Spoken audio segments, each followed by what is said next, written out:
ಕರ್ನಾಟಕದಲ್ಲಿ ಸರ್ವರಿಗೂ ನ್ಯಾಯ ಎಂಬ ಧ್ಯೇಯದೊಂದಿಗೆ ನಡೆದ ಈ ವರ್ಷದ ಮೊದಲ ರಾಷ್ಟ್ರೀಯ ಲೋಕ್ ಅದಾಲತ್ ಅಭೂತಪೂರ್ವ ಯಶಸ್ಸು ಕಂಡಿದೆ.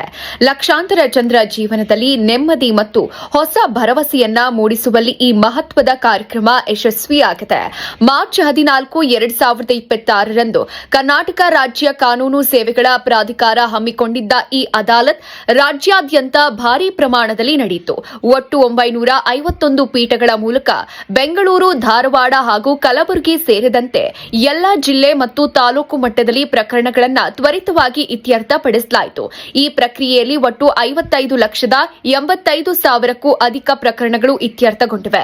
ಇದರಲ್ಲಿ ನ್ಯಾಯಾಲಯಗಳಲ್ಲಿ ಬಾಕಿ ಇದ್ದ ಪ್ರಕರಣಗಳ ಜೊತೆಗೆ ವ್ಯಾಜ್ಯ ಪೂರ್ವ ಪ್ರಕರಣಗಳು ಸೇರಿವೆ. ಇದರ ಮೂಲಕ ಸಾರ್ವಜನಿಕರಿಗೂ ಒಟ್ಟು 3,248 ಕೋಟಿ ಪರಿಹಾರ ದೊರೆತಿರುವುದು ವಿಶೇಷ ಸಾಧನೆ. ಈ ಅದಾಲತ್ ಕೇವಲ ಅಂಕಿ ಅಂಶಗಳನ್ನೇ ಸೀಮಿತವಾಗದೆ ಮಾನವೀಯ ಮೌಲ್ಯಗಳನ್ನು ಗಟ್ಟಿಗೊಳಿಸಿದೆ. ಸುಮಾರು 328 ದಂಪತಿಗಳು ತಮ್ಮ ಮನಸ್ತಾಪಗಳನ್ನು ಬಗೆಹರಿಸಿಕೊಂಡು ಮತ್ತೆ ಒಂದಾಗಿದ್ದಾರೆ. 3,330 ಹಿರಿಯ ನಾಗರಿಕರು ತಮ್ಮ ದೀರ್ಘಕಾಲದ ಕಾನೂನು ಹೋರಾಟಕ್ಕೆ ಅಂತ್ಯ ಕಂಡಿದ್ದಾರೆ.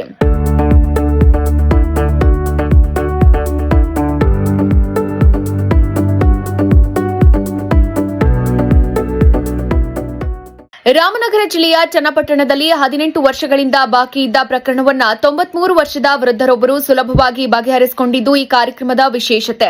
ಹಳೆಯ ಪ್ರಕರಣಗಳಿಗೂ ನ್ಯಾಯ ದೊರೆತಿದೆ. 15 ವರ್ಷಕ್ಕಿಂತ ಹಳೆಯದಾದ ಹಲವು ಪ್ರಕರಣಗಳು ಸೇರಿದಂತೆ ಸಾವಿರಾರು ಹಳೆಯ ಪ್ರಕರಣಗಳು ಇತ್ಯರ್ಥಗೊಂಡಿವೆ.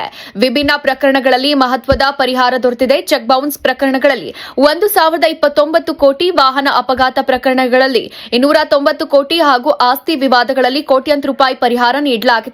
ಬೆಳಗಾವಿ ಜಿಲ್ಲೆಯಲ್ಲಿ ಒಂದೇ ಪ್ರಕರಣಕ್ಕೆ ಸುಮಾರು 18 ಕೋಟಿ ಪರಿಹಾರ ನೀಡಿರುವುದು ಗಮನಾರ್ಹ. ಈ ಯಶಸ್ಸಿಗೆ ನ್ಯಾಯಾಂಗ ಅಧಿಕಾರಿಗಳು, ವಕೀಲರು, ಬ್ಯಾಂಕ್ ಮತ್ತು ವಿಮಾ ಸಂಸ್ಥೆಗಳ ಸಹಕಾರ ಮಹತ್ವದ ಪಾತ್ರ ವಹಿಸಿದೆ. ಇಂತಹ ಲೋಕ್ ಅದಾಲತ್ಗಳು ಜನರಿಗೆ ತ್ವರಿತ, ಸುಲಭ ಮತ್ತು ಸೌಹಾರ್ದಯುತ ನ್ಯಾಯವನ್ನ ಒದಗಿಸುವ ಪರಿಣಾಮಕಾರಿ ವೇದಿಕೆಯಾಗಿದೆ. ಸಾರ್ವಜನಿಕರು ಈ ಅವಕಾಶವನ್ನ ಸದುಪಯೋಗಪಡಿಸಿಕೊಂಡು ತಮ್ಮ ಪ್ರಕರಣಗಳನ್ನು ಶೀಘ್ರವಾಗಿ ಇತ್ಯರ್ಥಪಡಿಸಿಕೊಳ್ಳುವಂತೆ ಮನವಿ ಮಾಡಲಾಗಿದೆ.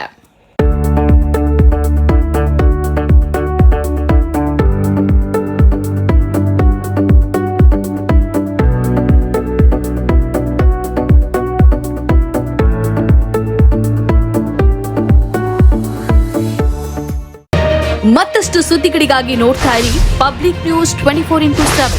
ಇದು ಸತ್ಯದ ಧ್ವನಿ.